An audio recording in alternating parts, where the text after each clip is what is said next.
चुनाव चरित्र में अब ब्रेक के बाद बात होगी शरद पवार की। कभी मोदी की तारीफ करने वाले शरद पवार ने अब नरेंद्र मोदी पर सीधे हमला बोला है।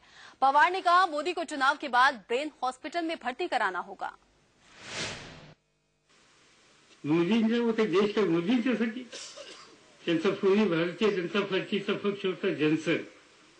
ते जनसंघाच्या आधी आणखीन काही विचारधारा होती। याचा एक माळेचा फूट कधी तुरुंगामध्ये गेला होता, त्यांनी कधी इंग्रजांना विरोध केला होता, त्यांनी संघर्षाची भूमिका घेतली होती, त्यांनी स्वातंत्र्य मिळवण्यासाठी खस्ता खाल्ल्या होत्या आणि म्हणून समाजाच्यासाठी देशाच्यासाठी गुलामगिरीचं बाहेर काढण्याच्यासाठी ज्यांनी दोन पावलं सुद्धा टाकली नाही, आज ते ग्रस्त सांगतायत काँग्रेस मुक्त देश करायचा आहे।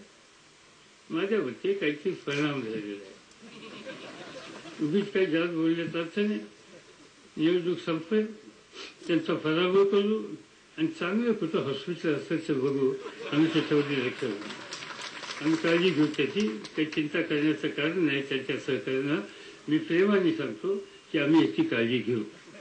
ते सांगायचं तात्पर्य असं की यांच्या हातामध्ये देश जीवन चालणार नाही।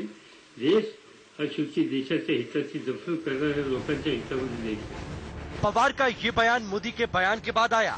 मोदी ने कल अमरावती में पवार पर निशाना साधते हुए कहा था कि कृषि मंत्री यहीं से हैं, लेकिन उनके पास क्रिकेट पर बात करने का वक्त है, मरते किसानों को बचाने का वक्त नहीं।